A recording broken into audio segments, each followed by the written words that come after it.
I'd always believed that moving to the suburbs meant peace. Quiet mornings with coffee on the porch, weekend barbecues with neighbors, the hum of sprinklers and kids on bikes. After nearly 2 decades of coding under flickering fluorescent lights and surviving the cutthroat world of corporate software, I'd finally earned that dream. My name is Mallet Jefferson, and last April, I became the proud owner of a classic 4-bedroom colonial at 842 Windridge Lane in Crestmeadow Heights. The neighborhood was just as the real estate brochure promised: century-lined streets, manicured hedges, and an established community feel. What sealed the deal for me wasn't just the cul-de-sac charm or the excellent school district, it was the backyard. A sun-soaked, south-facing patch of land just waiting for the in-ground pool I'd always dreamed of. Growing up in a 2-bedroom apartment with 3 siblings and no air conditioning, that kind of luxury had felt like fantasy. But after years of saving and sacrifice, I wasn't just imagining anymore, I was building it. Within 3 months of moving in, my pool was ready. A 16 by 32-foot oasis, complete with a waterfall feature and subtle underwater lighting. The gentle sound of cascading water became the perfect backdrop to my evenings, especially while working from my back porch. For a while, it was everything I wanted. The neighbors mostly seemed friendly. Ms. Sandoval from across the street welcomed me with homemade empanadas. The Dublins next door invited me to their son's engagement party. People waved. Dogs barked hello. But not everyone smiled. Directly behind my property at 844 Windridge Lane lived Ms. Alberta Gaines. She was in her late 60s, silver hair always tied back, floral gloves when gardening, and an expression that rarely softened. According to the Dublins, Alberta had lived in Crestmeadow Heights since the subdivision broke ground in the 1980s. She wasn't just a neighbor, she was an institution. Unfortunately, from day one, something about me didn't sit right with her. The first time we met was during the pool installation. She stormed over, interrupting the crew, demanding to see permits, and declaring the construction a violation of neighborhood harmony. The contractors looked baffled, especially since I'd followed every HOA guideline to the letter. I tried to be cordial, offered a handshake, and introduced myself. Her grip was limp, her smile forced.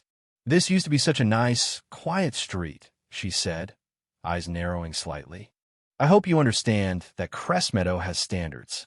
I'm looking forward to being part of the community, Ms. Gaines," I said. "It's Mrs. Gaines," she corrected. "My husband may be gone, but I still honor his name." I apologized and assured her that I was committed to being a respectful neighbor. "Just keep the noise down," she muttered, already turning away. Some of us value our peace. From then on, it was like living next to a security camera with a vendetta. She began patrolling the fence line. Every day, like clockwork, 8 a.m., 1 p.m., and 6 p.m., she'd walk its length with a clipboard in hand, measuring tape dangling from her belt, occasionally snapping photos of my pool equipment. When I asked if something was wrong, she replied, "Just documenting. You can't be too careful these days." Her tone was cold, almost clinical. When I pressed further, she added, "People move in and think the rules don't apply to them." That phrase, "people like you," hung in the air like a storm cloud. It didn't take much interpretation to see where she was going. I kept my cool. "I've read the HOA guidelines thoroughly, Mrs. Gaines. Everything is compliant. If you have any concerns, I'm happy to discuss them." She sneered, turned on her heel, and said, "We'll see about that." A week later, the HOA sent a notice citing noise complaints, possible unauthorized gatherings, and concerns over the aesthetic impact of my pool cover. Gary, the HOA's compliance officer, looked sheepish when he delivered it in person. "She's filed 17 complaints," he admitted. "All this month." Gary inspected everything and found 0 violations. "Between us," he said, "you're not the first homeowner she's targeted. She ran the Montoyas out last year. Before that, the Gwynns." That night, I couldn't sleep. I checked our local community Facebook group. Alberta's name popped up in veiled complaints and coded language. It was a pattern. Every family she drove out had one thing in common: they didn't look like the traditional Crestmeadow mold. What was supposed to be my sanctuary now felt like a minefield. I installed security cameras, not because I was paranoid, but because I needed to protect what I'd built. And soon enough, those cameras caught Alberta dipping cups into my pool, presumably testing the water. I confronted her. She claimed she was investigating chemical leaks and muttered something about her roses reacting to airborne toxins. Then came Memorial Day weekend. I invited a handful of friends, just 5 colleagues, for a barbecue. Music low, volume within legal limits. Food, laughter, and not a single disturbance. That didn't stop Alberta from calling the cops. 2 officers arrived. One, Officer Jensen, was clearly irritated about being dispatched over what he referred to as suburban nonsense. The other, Sergeant Bennett, was a seasoned professional who immediately picked up on the vibe. We were told there was a party of 30, underage drinking and aggressive behavior, he said while scanning our backyard. What you're seeing, I said calmly, is 5 adults eating grilled chicken and potato salad. He chuckled. Mind if we take a quick look? Just need to check a box. Of course, I said. I led them through the backyard. My friends offered friendly waves. The sergeant looked unimpressed. Well, he said finally, that's about as peaceful a gathering as I've seen. The incident wasn't just annoying, it was clarifying. Alberta wasn't just being difficult. She was escalating, and I needed to protect myself in ways that didn't rely on polite conversation. That night, I compiled a file. A folder of HOA complaints, surveillance footage, and timestamps. I even backed it up to a cloud drive just in case. 3 days later, the HOA summoned me to an emergency meeting. When I arrived, I was surprised to see the room already packed. Alberta sat in front, whispering furiously to a man named Charles Benson, the HOA president, and, according to Gary, one of Alberta's longtime allies. I came prepared, a binder with labeled tabs, printouts, and a list of every time Alberta had crossed the line. Alberta presented her slideshow of violations. Photos of my guests. The pool. My solar-powered garden lights, which she claimed disrupted nocturnal wildlife. When it was my turn, I remained calm. I walked the board through each accusation, cross-referenced with video, timestamps, and legal citations. When I played a security clip of the police confirming there were no disturbances during Memorial Day, the room fell into an uneasy silence. I moved here with the same hopes as anyone else, I said. To build a life. To enjoy the rewards of my work. I've followed every rule, and I've endured targeted scrutiny because of who I am. To my surprise, neighbors began speaking up. Mr.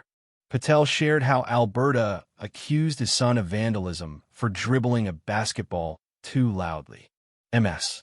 Sandoval described being reported for foreign-smelling cooking when she hosted a family gathering. The tide shifted. The board dismissed all complaints. And for the first time, Alberta's posture slumped. But she didn't give up. Weeks later, I woke to a chemical smell around my pool. White granules lined the fence, industrial fertilizer. My cameras showed Alberta sneaking over before dawn, sprinkling the substance right where water runoff could carry it into the pool. I had to drain, clean, and refill everything. It cost nearly $400. I filed a police report. Officer Jensen responded again. This time, he didn't laugh. You've got a serious problem here, he said. It escalated from there. I got a restraining order. Alberta's actions qualified as criminal mischief.